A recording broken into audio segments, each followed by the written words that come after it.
Hey sports fans, welcome inside the commissioner's office. I suppose that's what we're going to call this segment until neither of us have the know-how to come up with good catchy names. We just know sports. I'm Christian Pedersen. This is the San Diego Section Commissioner, Jerry Schniepp, and every week or so we're going to be back inside the office here to tell you guys, educate you guys, hear from you guys, all of that about high school sports in the San Diego Section, because there is everything flows through this office, and I think that there's not a whole lot of understanding about how that all works, and one of the biggest ones is power rankings. This is something that turns into a disastrous debacle, I feel like, at the end of every season, because one team got horrendously disrespected, one team got overranked, one team, who was 0-10 was just one win away from being an open. There's always somebody that has some issue with all of it, and I just wanted to clarify a couple of things, help educate some people on how this all actually works, because this isn't just you sitting here going, ooh, I love Helix this season, we're going to put them at number one, and to hell with Carlsbad, we're going to put them down. You're not picking and choosing your personal vendettas. You were doing a lot of just math and trying to solve equations that sometimes don't really have a solution. So, Christian, what I would call a disastrous debacle would be how we used to do it. Okay. To be honest. Now, because I know in high school, I went 4-6 in football 2 seasons, and we both got home games in the playoffs that year. So what used to be the case is we used to bring coaches in and have coaches debate, argue, nominate, and vote on who was number one, who was number two, and we'd move right down the list. And there was a lot of bias. There was a lot of jockeying for position. There were a lot of meetings prior to that meeting to basically say, you support me, I'll support you. It was not good. And so all the things that, you're right, people still say about the power rankings are what the reality was years ago.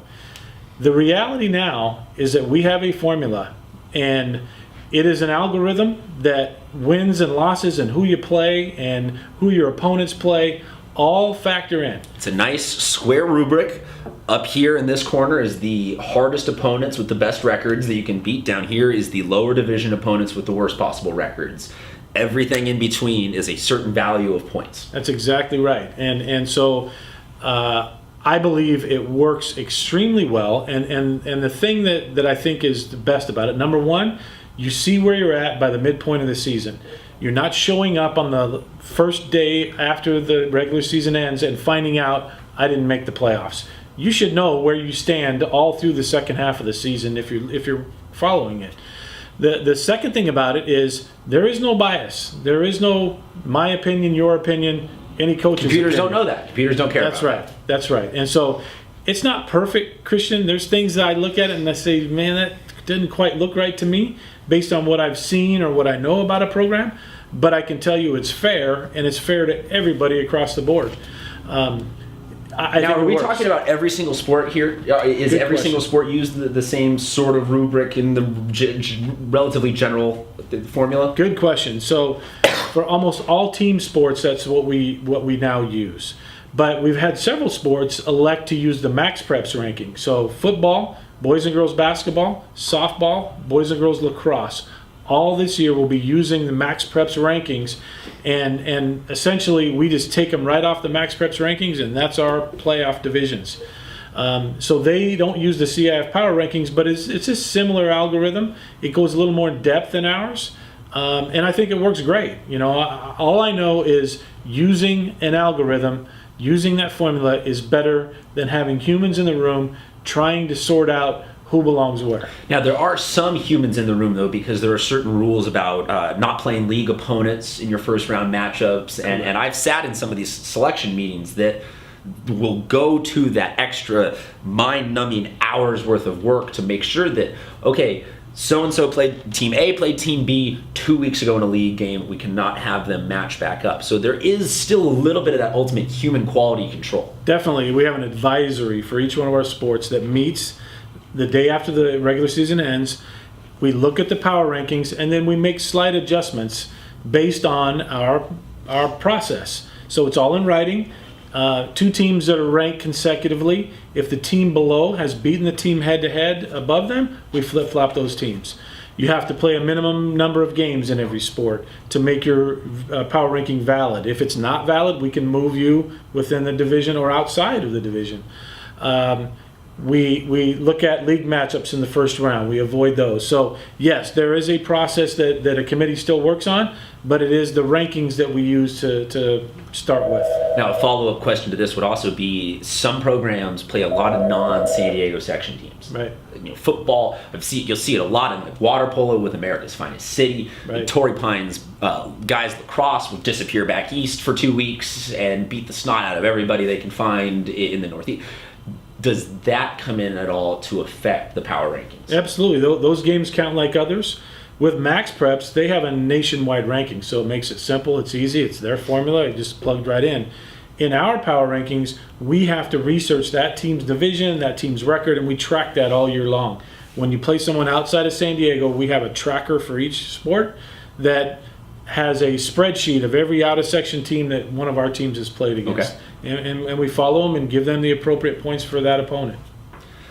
So, where can people track this information? Max Preps and on the CIF website? Yes. You mentioned it's available early in the season, so how can people get ahead of seeing different media outlets' rankings and thinking, oh, well, okay, we're guaranteed open division, but then it comes to the real playoffs, actually, they realize, wait, all of that just didn't really matter. So Right. Where can they find all this information? So if it's a sport that uses Max Preps, again, football, basketball, softball, or lacrosse, Max Preps rankings are there to see right now. Right on your team's page, you can click on those rankings. They'll show up in the San Diego section.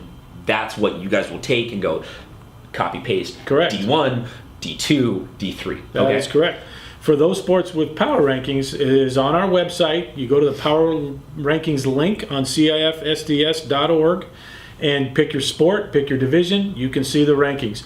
Now, those will become live on September 21st of this year for all fall sports. September 20th is the deadline for coaches to have their complete schedule and all their scores entered into whichever system their sport uses. And then on the 21st, they become live and should be accurate rankings. Now, you mentioned scores entered. I personally have had a lot of issues with schools not putting scores into Max Preps or something like that. Is there ever an issue like that you would like to address with coaches right here about, get stuff turned into us? We don't have the ability to rank you if you're not properly turning everything in. Absolutely. Coaches should know there's a deadline for each sport that they have to enter those by, but Christian, you know as well as I, it takes about 30 seconds to enter a score. So once you get your schedule in, those scores can be done through a phone, to your laptop, or whatever. Scores need to be entered, and you know what? Enter them when the game ends. Enter them on the way home, on the bus, whenever. But if a coach doesn't enter a score, it not only affects his or her team, it affects everybody that they have played. Yep. And so there is a very big negative impact. And I think that's why I hit on it, is because a lot of the coaches that I've talked to, it's either just been a genuine, like, I did not have the time, it totally slipped my mind. Sure. So I'm assuming that's the vast majority, but some people are trying to, well, we don't want them to know this result, we don't want them to know about this player's scoring, but it has this ripple effect where you can inadvertently negatively affect people. Yeah. And what we say to coaches is they should be entered within 48 hours. We set deadlines. They really should enter them the night they play, the night after they play. It's not a difficult process. So it just makes everything more accurate, makes information up to date, and gives us a picture that we need, that we'll have the day we seed, but it's great to have it throughout the year to know where everybody stands. And, well, I'm sure that you're all hoping out there that your team stands at number one. There is a mathematical formula for how we get there. Any last questions, comments, concerns that you feel like we haven't addressed about these power rankings? The only thing I'd say is I think, again, they're not perfect, Christian, but they are much better than what we've ever had. And we are constantly raising the issue with all our schools. Hey, how can we make this better? What can we do to tweak it? And we get good recommendations. Football's changing to a 4-man open division this year. I'm sure that there are other sports like that you have given great consideration to how to reach that actual competitive balance and not have massive playoff blowouts affecting everything. Right. And create those matchups for teams that never would have had those opportunities, So, yeah, I think it works. I think we're always trying to get better. Because a lot of this is also is that so much focus is on that D1 and open division split, but in reality, you have 4 or 5 other divisions in every single sport that you're trying to include them also. And that's where I think a lot of the time that we're trying to spin here in the office is educate that this is not a top-heavy operation. You're not just focused on who's going to be our open division champion and who's going to be winning D1. You want to make sure that the D5, D6, however low or however high your matchup is, that it's getting the same proper amount of sport balance consideration for that good competitive edge.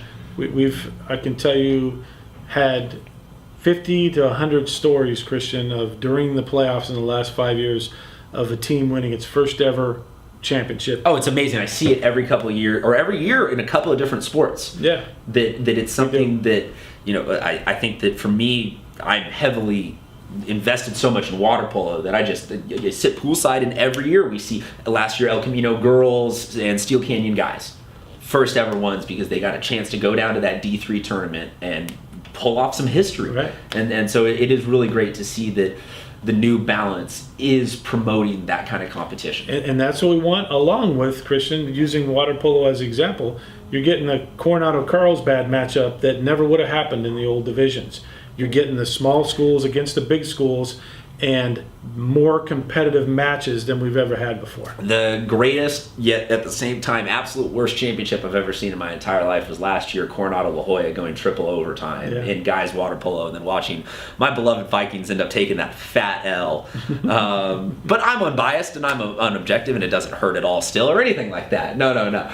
But yes, it's really, we're trying to get a couple of minutes in here every week to help educate you guys that Jerry and John and Vanessa and everybody here, there is a top to bottom intensive care that they give to this entire section, and that no school, division, or sport is overlooked.